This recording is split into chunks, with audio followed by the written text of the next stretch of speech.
ಅಧಿಕಾರ ಹಂಚಿಕೆ ನಾವು ತೀರ್ಮಾನ ಮಾಡೋದಲ್ಲ. ಯತೀಂದ್ರ ಮಾತಿಗೆ ಗೃಹ ಸಚಿವರ ರಿಯಾಕ್ಷನ್ ಇದು. ಅದು ನಮ್ಮ ತೀರ್ಮಾನ ಅಲ್ಲ. ಹೈಕಮಾಂಡ್ ತೀರ್ಮಾನಕ್ಕೆ ನಾವೆಲ್ಲರೂ ಒಪ್ಕೊಳ್ತೀವಿ. ಕಾರ್ಯಕರ್ತರು ಹೇಳಿದ ತಕ್ಷಣ ಬದಲಾವಣೆ ಆಗಲ್ಲ. ಪರಮೇಶ್ವರ್ ಆಗ್ಬೇಕು ಅಂತ ತಕ್ಷಣವೇ ಬದಲಾವಣೆ ಆಗೋದಿಲ್ಲ. ಸಿಎಂ ಆಗಿ ಸಿದ್ದರಾಮಯ್ಯ ಅವರೇ ಇರಲಿ, ಯಾಕಿರಬಾರ್ದಾ ಅಂತ ಪ್ರಶ್ನೆ ಮಾಡಿದ್ದಾರೆ ಗೃಹ ಸಚಿವರು. ಯತೀಂದ್ರ ಮಾತಿಗೆ ಗೃಹ ಸಚಿವರ ರಿಯಾಕ್ಷನ್ ಬನ್ನಿ ನೋಡೋಣ. ಅವರ ಅಪೇಕ್ಷೆ ಅದು, ಅದಕ್ಕೆ ನಾನು ಬೇಡ ಅನ್ಲ. ಖಂಡಿತವಾಗಿ ನೋಡಿ, ಇದೆಲ್ಲ ನಾವ್ಯಾರು ತೀರ್ಮಾನ ಮಾಡೋದು. ನಮಗೆ ನೋಡಿ, ಒಂದು ಸ್ಥಿರವಾದ ಆಡಳಿತವನ್ನು ಕೊಡುವಂಥ ಸರ್ಕಾರ ಒಬ್ಬಬೇಕು.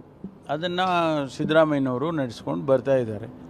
ಹಾಗಾಗಿ ಹೈಕಮಾಂಡ್ನವರು ಏನು ತೀರ್ಮಾನ ಮಾಡ್ತಾರೆ ಅದನ್ನು ನಾವೆಲ್ಲರೂ ಕೂಡ ಒಪ್ಕೊಳ್ತೀವಿ. ಇಲ್ಲಿ ಅಲ್ಲಿ ನನಗೆ ಇಷ್ಟಪಡ್ತಕ್ಕಂಥ ಜನ, ನಮ್ಮ ಕಾರ್ಯಕರ್ತರು, ನಮ್ಮ ಮುಖಂಡರುಗಳು ಹೌದಪ್ಪ ಪರಮೇಶ್ವರ್ ಮುಖ್ಯಮಂತ್ರಿ ಆಗಬೇಕು ಅಂತ ಹೇಳಿದ ಕ್ಷಣಕ್ಕೆ ಏನು ಬದಲಾವಣೆ ಆಗಿಬಿಡೋದಿಲ್ಲ. ಆದರೆ ಅವರ ಅಭಿಪ್ರಾಯಗಳನ್ನ ಅವ್ರು ಹೇಳ್ತಾ ಇರ್ತಾರೆ. ನಾನು ನೋಡಿದ್ದೇನೆ, ಕೆಲವು ಕಡೆ ಹೋದಾಗ ಶಿವಕುಮಾರ್ ಅವರು ಮುಖ್ಯಮಂತ್ರಿ ಆಗಬೇಕು ಅಂತಾರೆ, ಸಿದ್ದರಾಮಯ್ಯನವರು ಮುಂದುವರಿಬೇಕು ಅಂತಾರೆ. ಇದೆಲ್ಲ ನಮ್ಮ ಕಾರ್ಯಕರ್ತರ ಅಭಿಪ್ರಾಯಗಳು. ಆದರೆ ಹೈಕಮಾಂಡ್ ಅಂತ ಒಂದು ಇದೆಯಲ್ಲ, ನನಗೆ ನೋಡಿ ಅವು ಇರಲಿ ಅಲ್ಲ, ಯಾಕೆ ಇರಬಾರ್ದಾ? ಯಾರಿಗೆ? ನೋಡ್ರಿ, ನಾನು ಹೇಳ್ತಾ ಇದ್ದೀನಲ್ಲ, ಯಾವುದೇ ತೀರ್ಮಾನ ನಮ್ಮ ಹೈಕಮಾಂಡ್ನವರು ಮಾಡೋದು. ಅದರ ಆಯ್ತಲ್ಲ, ಮುಗೀತಲ್ಲ. ಅಲ್ಲಿ ಅರೆ ಆಸೆ ಪ್ರಶ್ನೆ ಬರೋದೇ ಇಲ್ಲ. ಇಲ್ಲಿ ಹೈಕಮಾಂಡ್ ಏನು ತೀರ್ಮಾನ ನನ್ನ ವೈಯಕ್ತಿಕ ತೀರ್ಮಾನ ಅಲ್ಲ, ಅದು ನಮ್ಮ ಪಕ್ಷದ ಹೈಕಮಾಂಡಿನ ತೀರ್ಮಾನ. ಅವ್ರು ಏನು ಮಾಡ್ತಾರೋ ಅದಕ್ಕೆ ನಾವು ಭದ್ರಾಗಿರ್ತೀವಿ. ಭಾಳ ಮಾತುಗಳಾಡಿದ್ದಾರೆ, ಭಾಳ ಮಾತುಗಳು ಆಡ್ತಾನೂ ಇದ್ದಾರೆ. ಅದನ್ನೆಲ್ಲ ನಾವು ಈಗ ಗಮನಿಸ್ತಾ ಇದ್ದೀವಿ. ಆದರೆ ಅಂತಿಮ ತೀರ್ಮಾನ ಯಾರ್ದು? ನಂದಲ್ಲ, ಅಥವಾ ಶಿವಕುಮಾರ್ ಅವ್ರದ್ದಲ್ಲ, ಸಿದ್ದರಾಮಯ್ಯನವ್ರದ್ದು ಅಲ್ಲ. ಅಂತಿಮ ತೀರ್ಮಾನ ನಮ್ಮ ಹೈಕಮಾಂಡ್.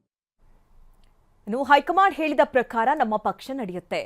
ಸಿಎಂ ವಿಚಾರ ಆಗ್ಲಿ ಏನೇ ಆಗ್ಲಿ ಹೈಕಮಾಂಡ್ ನಿರ್ಧಾರ ಮಾಡುತ್ತೆ. ಯತೀಂದ್ರ ಹೇಳಿಕೆಗೆ ಸಚಿವ ಭೈರತಿ ಸುರೇಶ್ ಅವರ ಪ್ರತಿಕ್ರಿಯೆ ಇದು. ಏನೇ ಆದ್ರೂ ಹೈಕಮಾಂಡ್ ತೀರ್ಮಾನ ಮಾಡುತ್ತೆ. ಸಿದ್ದರಾಮಯ್ಯ, ಡಿಕೆ ಶಿವಕುಮಾರ್ ಅದನ್ನೇ ಹೇಳಿದ್ದಾರೆ. ಕಾಂಗ್ರೆಸ್ ಪಕ್ಷದ 140 ಶಾಸಕರು ಸಿದ್ದರಾಮಯ್ಯ ಆಪ್ತರೆ. ಇದು ಕೋಲಾರದಲ್ಲಿ ಸಿದ್ದರಾಮಯ್ಯ ಆಪ್ತ ಭೈರತಿ ಸುರೇಶ್ ಅವರ ಹೇಳಿಕೆ.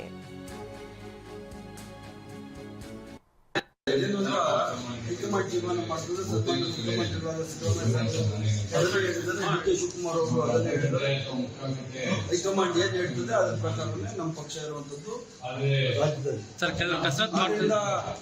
ಮುಖ್ಯಮಂತ್ರಿ ವಿಚಾರ ಆಗಲಿ ಯಾವುದೇ ಆಗಲಿ ಅದನ್ನ